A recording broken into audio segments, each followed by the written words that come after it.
ఈ గుడివాడ నియోజకవర్గానికి సంబంధించి వైఎస్ఆర్సీపీ పార్టీ నుంచి కొడాల నాని గారు, టీడీపీ పార్టీ నుంచి రాము గారు, వీళ్ళిద్దరి మధ్య పోటీ ఏ విధంగా ఉండబోతుందో, మీరు ఎవరి పక్షాన ఉంటారు? ఎవరి పక్షం అనేది తర్వాత మాట్లాడదాము. ఇది ఇద్దరి మధ్యన టఫ్గానే ఉంటుంది, టైట్గానే ఉంటుంది, గట్టిగా. అంటే టఫ్ అండి, ఏంటి కారణాలు ఏంటి టఫ్ ఉండడానికి కారణం ఏంటి?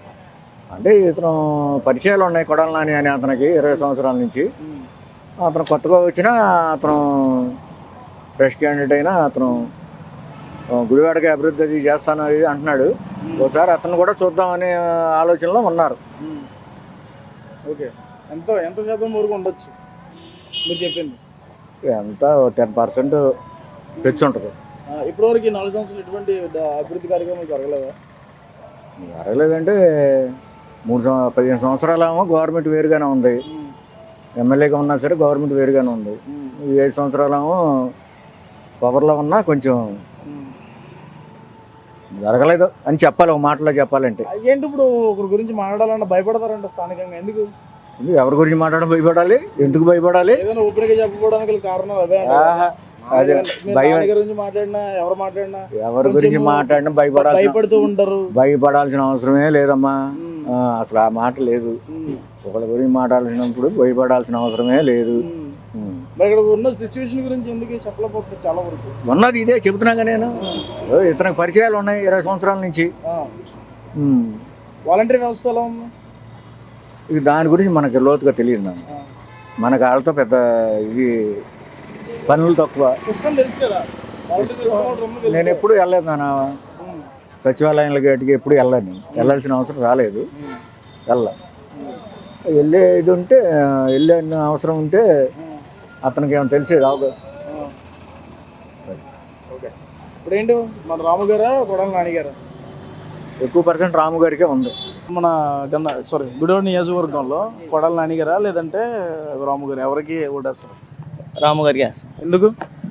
ఇప్పటి వరకు చూసాం కొడాల నాని చాలాసార్లు నుంచి మాకు ఇక్కడే ఉన్నాడు, ఏం జరగలేదు. మరి మాకు అంటే ఏం జరగలేదు? మాకు జరగాల్సినవి ఏం జరగలేదు. ఏంటి అంటే ఏది డెవలప్మెంట్ ఏమి లేదు, అన్నీ ఎక్కడ ఉండాల్సిన ఎక్కడ అయిపోయింది. స్టేట్ వైడ్ అంటే కొన్ని విధాలుగా కొన్ని పర్లేదు. మరి ఇప్పుడు పైన వైసీపీ వచ్చినంత మాత్రం కింద అన్ని బాగోకుండా లేవు కదా, కొన్ని బాగానే ఉన్నాయి. మా వరకు అయితే మరి బాగాలేదు అనిపిస్తుంది. యూజ్ లేదు, అనవసరం. ఎందుకు వాళ్ళ వల్ల ప్రయోజనం ఉంది, ఊరికి శాలరీలు ఇవ్వడం. లేదు, అన్ని పథకాలు ఉన్నాయని చెప్తున్నారు కానీ ఏది మాకు ఇంకా విద్యాదీవన, వసతి దీవెన అవే రాలేదు. మాకు ఇంకా 3 విడతలు అయిపోయినాయి. ఫస్ట్ ఇయర్లో వచ్చిన ఫస్ట్ సంవత్సరంలోనే ఒకటి రాలేదు, అది పెండింగ్ అయిపోయింది, అది ఇంకా రిలీజ్ చేయలేదు. మరి ఇంకా ఇలాంటివి ఉంటే ఎవరికైనా తెలుసు. ఫైట్ అంటే వన్ సైడ్గా మేమైతే ఇప్పుడు మేము యూత్ మా వరకు మాకు కొంతమంది మేము మా వాళ్ళు ఉంటారు కదా, మేమైతే రాము గారు అనుకుంటాం. కుర్రోళ్ళు అయితే మేము మామూలుగా మా గ్రూప్స్లో అటు ఇటుగా 600-700 మెంబర్స్ మా యూత్ వరకు. ఈ నియోజకవర్గానికి మొత్తం ఎన్ని లక్షల ఓట్లు, ఎన్ని వేల ఓట్లు? ఓట్లు లెక్క తెలియదు బ్రో, మనకి అంత ఐడియా లేదు. జస్ట్ సెకండ్ టైమే కదా. మరి ఇప్పుడు ఒకవేళ టీడీపీ గవర్నమెంట్ ఫామ్ చేస్తే ఎటువంటి డెవలప్మెంట్ ప్రోగ్రామ్ చేస్తుంది అనుకుంటున్నారు? అంటే ఇప్పుడు రాము గారు స్టార్టింగ్ కాబట్టి ఇప్పుడు మేము ఫ్రెష్గా చూడాలి. ఇంతకు ముందు ఉన్నదైతే మేము ఎస్టిమేషన్ చెప్పగలం, కానీ ఇప్పుడు మాకు ఫస్ట్ కదా రాము గారు, ఇది ఫస్ట్ టైం నుంచి చూడాలి. మరి ఆయన ఏమైనా వస్తే వచ్చిన తర్వాత అలా జరిగింది అనేది చూడాలి, మేము చూసి ఇంకా తర్వాత. కొడాల నాని గారు, రాము గారు. ఈ యొక్క గుడివాడ నియోజకవర్గానికి సంబంధించి వైఎస్ఆర్సీపీ పార్టీ నుంచి కొడాల నాని గారు, టీడీపీ పార్టీ నుంచి రాము గారు.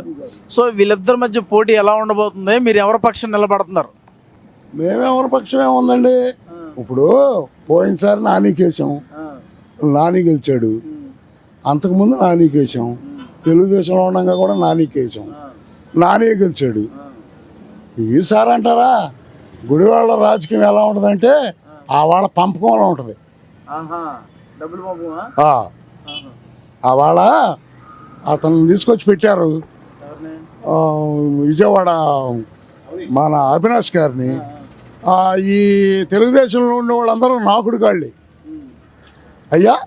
చిన్న కాడి నుంచి పెద్ద నాయకులు కూడా ఇప్పుడు ఆయన వెనకాల తిరిగేవాళ్ళు కూడా ఎంతసేపు తీసుకుని నాకుదామనేవాళ్ళే. నిశ్చందంగా స్వచ్ఛందంగా చేసేవాడు ఎవరు లేడు. ఏళ్ళలో అలాగే ఆయన్ని మట్టగుడిపారు ఎవరిని? మా అవినాష్ గారిని. ఏంటి చిన్నోడి కాడి నుంచి కూడా కార్యకర్త కాడి నుంచి కూడా నాని గారు దాంట్లో రారాళ్ళు నాకేద్దామని వాళ్ళు ఒత్తిడి కొడతాడు. పంచితే పంచాలి. ఇప్పుడు మీకు ఒక 10 లక్షలు ఇచ్చాడు, ఇక ఎంతమటుకు పంచేయమని పంచాల్సిందే నానికి డబ్బులు. మిగతా వాళ్ళకి అంత ఫోర్స్ ఉండదు. ఆ పంచమండి అంటారు వీళ్ళు, పంచుతూ లేదు. ఆడేమనడం అంటే ఇప్పుడు డబ్బులు పంచాలా? డబ్బులు పంచితేనే ఇక్కడ డబ్బులు పంచకపోతే అవ్వదు పని. డబ్బులు పంచబట్టే ఈ 4 మాట గెలిచాడు నాని. ఆహా. ఓ స్వచ్ఛందంగా చక్కగా ఇల్లు డోరు తప్పించి డోరు ఒక్క ఓటు కూడా మిస్ అవ్వకుండా పంచుతారు. ఏ మేరకు పంచారు అంటారు? ఏ మేరకు ఏముంది అవాళ ఎలా ఎన్ని కోట్ల రూపాయలు? ఎన్ని కోట్లు ఏముంది ఓటుకు వచ్చి అవాళ ఒక ఎలక్షన్కేమో 400 పంచారు, ఒక ఎలక్షన్కేమో 300 పంచారు. 4 ఎలక్షన్ల నుంచి చూస్తున్నాం. 4,000 3,000? 100 కాడి నుంచే వచ్చారు. మొన్న 4,000 కాడికి పంచారు మొన్న పోయినసారి. పోయినసారి. ఈసారి 5,000 అంటున్నారు.